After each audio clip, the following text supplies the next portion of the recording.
Hello NEET aspirants. So ready हैं आप लोग हमारे बुलसाई के सेशन 6 के लिए। चलिए आज के क्वेश्चंस हमने जो मैंने चूज किए हैं from the chapter human health and disease. आप लोगों का फेवरेट चैप्टर है वो तो, क्योंकि उसमें बहुत सारी डिजीजेस के बारे में जानने को और पढ़ने को मिलता है, जो कि आगे जाकर मेडिकल कॉलेज में आपको पढ़ना है। चलिए तो फर्स्ट क्वेश्चन जो है हमारा that is from the common cold and pneumonia. ठीक है, दोनों ही डिजीज के बारे में आप लोगों ने पढ़ा है बच्चों। कॉमन कोल्ड एक वायरल डिजीज है जो कि राइनोवायरस के ग्रुप से होती है, और निमोनिया एक बैक्टीरियल डिजीज है जो कि दो बैक्टीरियाज की वजह से होती है। One is Haemophilus influenzae and second is Streptococcus pneumoniae. ठीक है, दोनों में ही कॉमन बात क्या रहती है कि दोनों रेस्पिरेटरी सिस्टम की डिजीज है। ठीक है, दोनों में कुछ सिम्टम्स कॉमन है, जैसे कि कफिंग, स्नीजिंग और म्यूकस सिक्रीशन बहुत ज्यादा होगा। लेकिन बेसिक डिफरेंस आपने क्या पढ़ा था बच्चों दोनों में, ध्यान करिए, फिर हम इस क्वेश्चन के ऑप्शंस पे जाएंगे। कॉमन कोल्ड जो है उसका जो वायरस है वो जनरली अपर पैसेज में ही लिमिटेड रहता है, कभी भी लंग्स तक नहीं पहुंचता, इसीलिए कॉमन कोल्ड बहुत ही इजीली ट्रीटेबल डिजीज है, अपने आप सेल्फ लिमिटिंग डिजीज है, थोड़े ही दिनों में सही हो जाती है। और जो निमोनिया है it is completely related to lungs. इसका जो बैक्टीरिया है, एरोबिक बैक्टीरिया, वो लंग्स के एल्वियोलाई में पहुंचकर एल्वियोलर डैमेज स्टार्ट कर देता है, जिसकी वजह से ब्रेथलेसनेस, जिसको डिस्निया भी कहते हैं, एम्फाइसीमा, साइनोसिस जैसी प्रॉब्लम्स फेस करनी पड़ती है, क्योंकि एल्वियोलर वॉल डैमेज हो रही है। ठीक है, क्लियर।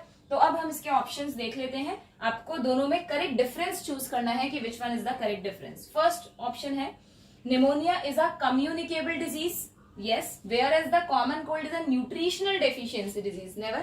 न्यूट्रिशनल डेफिशिएंसी बिल्कुल भी नहीं है। कॉमन कोल्ड आप सभी को हो चुका है, सभी को होता रहता है, तो हमें पता है कि ये एक वायरल कॉजिंग इन्फेक्शियस डिजीज है। ठीक है, तो ये स्टेटमेंट आपका रॉन्ग हो गया। सेकेंड डिफरेंस आपको दिया है pneumonia can be prevented by a live attenuated bacterial vaccine. अब यहाँ पर जनरली बच्चों को पता होता है कि निमोनिया के लिए वैक्सीन अवेलेबल है, तो सोचते हैं कि हाँ भाई वैक्सीन तो है। Whereas the common cold has no effective vaccine, ये बात भी सही है।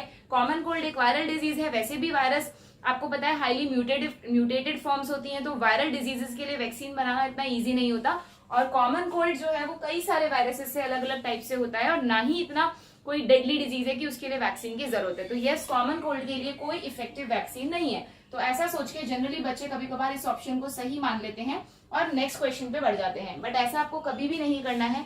नीट में जब भी आप कोई क्वेश्चन कर रहे हैं, जब भी प्रैक्टिस कर रहे हैं नीट से पहले भी, तो हमेशा you have to go for all 4 options, तभी आपको आपका करेक्ट ऑप्शन आंसर मिलेगा। अभी मैं आपको बताऊंगी कि स्टेटमेंट पे मैंने रॉन्ग क्यों लगाया है, यहाँ पे एक गलती है जो ध्यान देने पर ही मिलेगी। ठीक है, जल्दीबाजी में अगर करा तो आप उस मिस्टेक को नहीं पकड़ पाएंगे। थर्ड ऑप्शन है, अभी आएंगे हम उस पर, पहले हम करेक्ट ऑप्शन देख लेते हैं। चलो बता देती हूँ इसमें क्या गलती है बच्चों। इसमें यहाँ लिखा है लाइव एटेन्युएटेड बैक्टीरियल वैक्सीन। आपको पता है वैक्सीन जब बनती है, आपने वैक्सीनेशन में पढ़ा होगा, तो वैक्सीन को अलग अलग तरह से बनाया जाता है। कुछ वैक्सीन में उसी बैक्टीरिया को, जो पैथोजन है, उसे एटेन्युएटेड फॉर्म में वीक करके बॉडी में डाला जाता है। कुछ वैक्सीन में डायरेक्टली एंटीजेंस यूज किए जाते हैं, जो पॉलीसैकेराइड्स होते हैं किसी भी सेल के सरफेस पर, उन पॉलीसैकेराइड्स को से डायरेक्टली वैक्सीन बनाई जाती है। पूरी की पूरी सेल को एटेन्युएटेड करके वैक्सीन के फॉर्म में नहीं यूज किया जाता। ये सब फर्स्ट जनरेशन वैक्सीन होते हैं। तो जो न्यूमोकोकल वैक्सीन है बच्चों, जो निमोनिया के लिए जो वैक्सीन दी जाती है, उस वैक्सीन में वो एक बैक्टीरियल वैक्सीन तो है, but it is not formed by live attenuated bacteria. While ये जो है ये एक पॉलीसैकेराइड वैक्सीन होती है, जिसमें जो भी बैक्टीरियल सेल का जो कैप्सूल है उस पे जो पॉलीसैकेराइड्स लगे रहते हैं, यू ऑल नो, उन पॉलीसैकेराइड्स से बनाई जाती है, जिससे कि हमारा इम्यून सिस्टम उन्हें आइडेंटिफाई करके उसके खिलाफ इम्यूनिटी एंटीबॉडीज बना ले। ठीक है, तो इस ऑप्शन में दिस वर्ड इज रॉन्ग, इसीलिए हर एक वर्ड को ध्यान से पढ़ना इंपॉर्टेंट है। ठीक है, थर्ड ऑप्शन तो हमें गलती मिल गई इसमें, और ये गलती हमें कब मिलेगी मैंने बता दो दी, जब हम आगे के ऑप्शन पढ़ेंगे और हमें लगेगा कि यार एक और ऑप्शन सही है, तब आप देखेंगे कि इस स्टेटमेंट में कहाँ गलती है। ओके, वरना फर्स्ट साइट में तो आपको लगेगा कि शायद ये स्टेटमेंट सही है। थर्ड स्टेटमेंट है pneumonia is caused by virus while common cold is caused by bacterium in Haemophilus influenzae. ये तो सिंपल सा स्टेटमेंट है, सबको पता है निमोनिया बैक्टीरियल डिजीज है। हाँ, अगर डिजीज सही से नहीं पढ़ी है तो फिर आप कंफ्यूज हो सकते हैं कि कौन सी वायरस से होती है और कौन सी बैक्टीरिया से, बट ऐसा नहीं है। ठीक है, यहाँ एक चीज और बता देती हूँ मैं, कॉमन कोल्ड को जनरली फ्लू भी कह देते हैं, तो कई बच्चे कॉमन कोल्ड के पैथोजन को इन्फ्लुएंजी से कोरिलेट कर जाते हैं। इन्फ्लुएंजा कह देते हैं ना हम कॉमन कोल्ड टाइप डिजीजेस को, इन्फ्लुएंजा, फ्लू, तो सोचते हैं कि हाँ उसका पैथोजन इन्फ्लुएंजी ही होगा, बट ऐसा बिल्कुल नहीं है। एग्जाम्स के लिए स्पेशली ध्यान रखिएगा आप लोग कि हीमोफिलस इन्फ्लुएंजी से इन्फ्लुएंजा नहीं होता है। Haemophilus influenzae is the pathogen of which disease? It is the pathogen of pneumonia, not influenza. ठीक है, क्लियर? तो ये स्टेटमेंट भी रॉन्ग है। और फोर्थ स्टेटमेंट हमारा है निमोनिया पैथोजन इन्फेक्ट एल्वियोलाई, बिल्कुल। Why common cold affect nose and respiratory passage but not the lungs. Yes, यही इसमें सबसे इंपॉर्टेंट डिफरेंस होता है कि कॉमन कोल्ड का वायरस कभी भी लंग्स तक जाके उन्हें डैमेज नहीं करता, इसीलिए कॉमन कोल्ड बहुत इजीली सही हो जाता है, उसमें बॉडी को कोई ज्यादा डैमेज नहीं होता। ठीक है, तो this is the correct option. तो इसीलिए जब आपने चारों ऑप्शन पढ़े तभी आप इस फोर्थ ऑप्शन पे पहुंचेंगे। और अगर आप कंफ्यूज थे कि यार ये स्टेटमेंट सही है या नहीं, तो ये तो डैम श्योर कंफर्म ही है, आपने पढ़ रखा है, फिर आप इसमें अपनी मिस्टेक ढूंढेगी कि अच्छा हाँ यहाँ पर ये गलती हो सकती है, तो ये स्टेटमेंट रॉन्ग कैटेगरी में आएगा। बट ये तभी पॉसिबल है जब आपको थोड़ी सी डिटेल्ड नॉलेज हो चीजों की। क्लियर? ठीक है, तो सिंपल से क्वेश्चन को अगर आप तरीके से करें तो बहुत सारे कॉन्सेप्ट्स क्लियर हो सकते हैं। Now let's discuss the question number 2। हाँ जी, सेकंड क्वेश्चन जो है बच्चों आपका, that is related to the kidney transplant, है ना। Health, human health and disease में आप लोगों ने किडनी ट्रांसप्लांटेशन से रिलेटेड एक कॉन्सेप्ट पढ़ा होगा। इम्यून रिस्पॉन्सेज में दो तरह की जो इम्यून रिस्पॉन्सेज होते हैं, सेल मीडिएटेड और ह्यूमोरल इम्यून रिस्पॉन्स। ठीक है, तो वहां पर किडनी ट्रांसप्लांटेशन का जो कॉन्सेप्ट आपने पढ़ा उसके रिगार्डिंग यहाँ पे 4 स्टेटमेंट दिए हैं और आपसे पूछा है सेलेक्ट 2 करेक्ट स्टेटमेंट्स। ठीक है, तो आपको 2 करेक्ट को सर्कल करके रखना है, जिससे आपको ध्यान रहे कि आपको करेक्ट स्टेटमेंट चूज करने हैं, इनकरेक्ट नहीं। ऐसी सिली मिस्टेक्स नीट एग्जाम में बहुत बार होती हैं कि आप इसमें से वो 2 ऑप्शन चूज कर लेते हैं जो इनकरेक्ट हैं और उस पर टिक कराते हैं और घर आके जब देखते हैं तो यहाँ पे करेक्ट पूछा होता है। तो ऐसी गलती बिल्कुल नहीं करनी है। ठीक है, नाउ फर्स्ट क्वेश्चन है, even if a kidney transplant is proper, first option है, even if a kidney transplant is proper the recipient may need immunosuppressant drugs for long time. आप सभी को पता है कि जब भी कोई ट्रांसप्लांट सर्जरी होती है तो जो रेसिपिएंट है, जिसको वो ऑर्गन लगाया गया है, उसको लॉन्ग टाइम तक इम्यूनोसप्रेसिव दवाइयां देनी पड़ती है। कोई एग्जांपल बताइए मुझे इम्यूनोसप्रेसेंट्स का। यस, जैसे कि कॉर्टिकोस्टेरॉइड्स। ठीक है, क्यों लेना पड़ता है बच्चों को? क्योंकि जैसे ही किसी और का ऑर्गन, चाहे वो मैच किया गया, आप सभी को ध्यान होगा, आप लोगों ने पढ़ा होगा कि किडनी ट्रांसप्लांट या किसी भी ऑर्गन ट्रांसप्लांट से पहले कुछ बेसिक टेस्ट किए जाते हैं ना, कुछ प्री रिक्विजिट्स होते हैं जो कि जरूरी है। कौन से प्री रिक्विजिट्स हैं बच्चों? वो एक तो ब्लड टेस्ट, ब्लड मैचिंग तो है ही जरूरी, प्लस ब्लड टेस्ट के साथ साथ एक और टेस्ट किया जाता है which is called tissue matching. इस पर भी कभी कभार अलग से क्वेश्चन आ जाता है। टिश्यू मैचिंग को बच्चों HLA टेस्ट भी कहा जाता है। यहाँ what is HLA? HLA is the human leukocyte antigens. आप सभी ने पढ़ रखा है कि जो एंटीजेंस हैं, ह्यूमन ल्यूकोसाइट एंटीजेंस, है ना, जो एंटीजेंस हैं वो क्या होते हैं? किसी भी सेल का आईडी कार्ड होते हैं, चाहे वो बैक्टीरियल सेल हो, ह्यूमन सेल हो, यूकैरियोटिक, प्रोकैरियोटिक, इवन वायरसेस ए सेलुलर हैं, बट फिर भी उनके सरफेस पर कुछ प्रोटीन्स होते हैं जिन्हें एंटीजेंस मानते हैं हम। ठीक है, तो एंटीजेंस किसी भी सेल का, किसी भी ऑर्गेनिज्म का आईडी कार्ड होता है जिससे जो उसकी पहचान है। ठीक है, तो हमारी बॉडी, हमारा इम्यून सिस्टम हमारे एंटीजेंस को जानता है। क्लियर?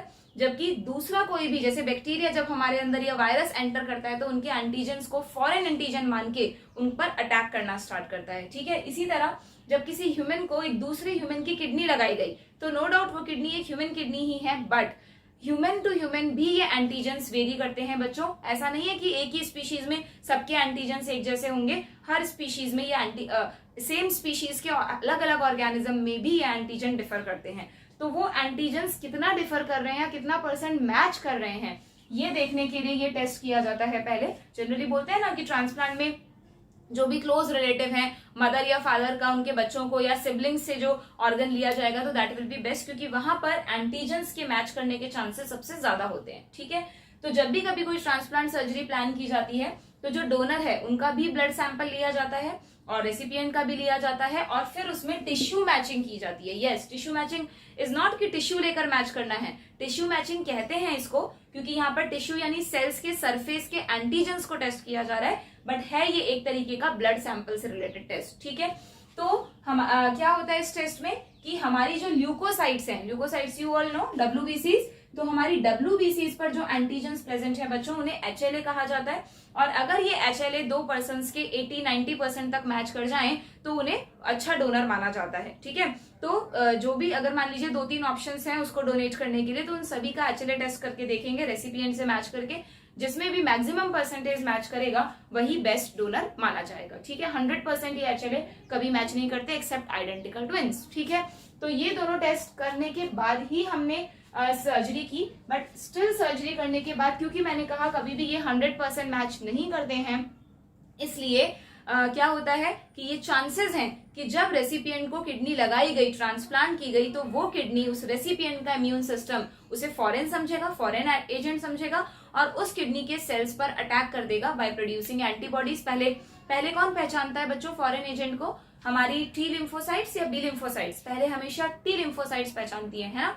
तो टी लिम्फोसाइट जो है हेल्पर टी सेल, तभी तो वो सिग्नल देती है ना फिर उनको, दोनों को, एक तो किलर टी सेल्स को और एक बी लिम्फोसाइट्स को। सारे कॉन्सेप्ट्स पढ़े होंगे आप लोगों ने। और फिर वो अटैक करके उस ऑर्गन को रिजेक्ट कर देते हैं। तो कहीं इतनी मेहनत से जो सर्जरी की गई, उसमें जो किडनी लगाई गई, वो रिजेक्ट ना हो जाए, इसलिए पेशेंट को हमेशा इम्यूनोसप्रेसेंट दिए जाते हैं। स्टार्टिंग में थोड़ी ज्यादा डोज में, धीरे धीरे वो डोज कम कर दी जाती है, बट यस लॉन्ग टाइम, कभी कभी तो लाइफ लॉन्ग ये दवाइयां लेनी पड़ती हैं। ठीक है, नो डाउट। इसका एक लिमिटेशन, इसका साइड इफेक्ट कह सकते हैं, डिसएडवांटेज, कि वो जो पर्सन है रेसिपिएंट, उसकी इम्यूनिटी कम कर दी आपने, तो इम्यूनिटी कम कर दी तो उसको ओवरऑल दूसरे इन्फेक्शन होने के चांसेस भी तो हैं। इसीलिए इस डोज को बहुत मैनिपुलेटिव तरीके से कैलकुलेट करके दिया जाता है। और स्टार्टिंग में जब हाई डोज होती है सर्जरी के बाद, तो पेशेंट को आइसोलेटेड रखा जाता है प्रॉपर हाइजीनिक एनवायरनमेंट में, क्योंकि उसे इन्फेक्शन होने के चांसेस ज्यादा है।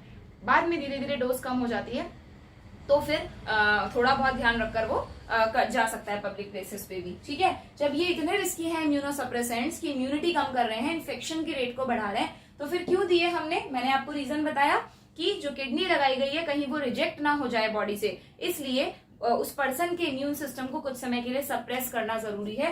That's why immunosuppressant medicines are given even for a long time और समटाइम लाइफ लॉन्ग। ठीक है, क्लियर? तो ये स्टेटमेंट सही है हमारा। यस, किडनी ट्रांसप्लांट में इम्यूनोसप्रेसेंट्स देने ही पड़ेंगे। ठीक है, यहाँ पर बच्चे इस वर्ड से कंफ्यूज हो सकते हैं कि भाई शॉर्ट टाइम है लॉन्ग टाइम, तो याद रखिएगा long time even life long ही देने पड़ते हैं। ठीक है, क्लियर? सेकेंड ऑप्शन हमारा दिया है cell mediated immunity, that is CMI is responsible for the graft rejection. Very very important statement. ये आप जब से बोर्ड की तैयारी करते आए तभी से आप पढ़ते आए होंगे कि क्वेश्चन बहुत कॉमनली आता है, which immunity is responsible for graft rejection. तो यस, कभी भी कोई ग्राफ्ट अगर हमारी बॉडी में रिजेक्ट हो रहा है, तो उसका रीजन क्या है कि जो हमारी CMI के लिए जो सेल्स रिस्पॉन्सिबल हैं, टी लिम्फोसाइट्स, उन्होंने आइडेंटिफाई कर लिया कि ये फॉरेन एंटीजन है और इस पर अटैक करो। नो डाउट जब अटैक करेंगे तो उनके साथ बी लिम्फोसाइट्स भी हेल्प करेंगी एंटीबॉडीज बनाने में, बट जो ग्राफ्ट रिजेक्शन का प्रोसेस स्टार्ट हुआ वो किसकी वजह से हुआ? T lymphocyte. इसीलिए इम्यूनोसप्रेसेंट दिए कि वो इनको कुछ समय के लिए सप्रेस कर दें। ठीक है, क्लियर? तो ये स्टेटमेंट भी सही है। सी है B lymphocytes are responsible for rejection of graft. दोनों बातें सही नहीं हो सकती हैं। ठीक है, तो ये रॉन्ग है, और वैसे भी हो सकती थी, लेकिन CMI जो है वो ही सबसे पहले आइडेंटिफाई करके बी को सिग्नल देती है। अगर ये आइडेंटिफाई ही नहीं करेगी तो बी उसमें कोई उसका रोल नहीं होगा। ठीक है, एंड लास्ट स्टेटमेंट है the acceptance of rejection of a kidney transplant depends on interferons. Interferons तो बिल्कुल अलग केस हो गया। आप लोगों ने जब नेचुरल इम्यूनिटी पढ़ा होगा, इनेट इम्यूनिटी, तो वहां पढ़ा होगा इंटरफेरेंस जो है वो generally viral infected cells secrete करती हैं, है ना। वायरल इन्फेक्टेड सेल्स क्या करती हैं? जब भी हमारी बॉडी में कोई वायरस एंटर करता है तो these infected cells start to secrete some signals which are called interferons, cytokine barriers, remember. और ये इंटरफेरॉन्स क्या करते हैं? जो अभी तक नॉन इन्फेक्टेड सेल्स हैं उन्हें सिग्नल दे देते हैं, उन्हें इम्यूनाइज कर देते हैं कि तुम खुद को बचा लो, वरना क्या होगा? वरना वायरस बॉडी में आ चुका है, वो तुम पर भी अटैक कर देगा। तो interferons is like a alarm bell और यू में से लाइक सम सिग्नल, जिससे कि जो कि कौन भेज रहा है? इन्फेक्टेड सेल्स भेज रही हैं। किसके लिए भेज रही है? नॉन इन्फेक्टेड सेल्स के लिए, जिससे वो खुद को प्रोटेक्ट कर सके। ठीक है, तो इंटरफेरॉन्स का यहाँ ग्राफ्ट रिजेक्शन से कोई रिलेशन नहीं है, they are related to generally infections. Clear? तो ये स्टेटमेंट रॉन्ग हुआ। तो आपको क्या सेलेक्ट करना था बच्चों? Two correct statement. गलती से आप C एंड D वाला मत करके आ जाइएगा, आपके दिमाग में रहे इनकरेक्ट करना है। You have to select two correct statement, तो that is A and B। तो देख लीजिए किस ऑप्शन में A एंड B गिवन है this, so this is your correct answer in this case. ठीक है, क्लियर? तो इस तरह आपको क्वेश्चंस की प्रैक्टिस करनी है और नीट में बहुत कॉन्फिडेंस के साथ अपना पेपर अटेम्प्ट करना है। Best of luck.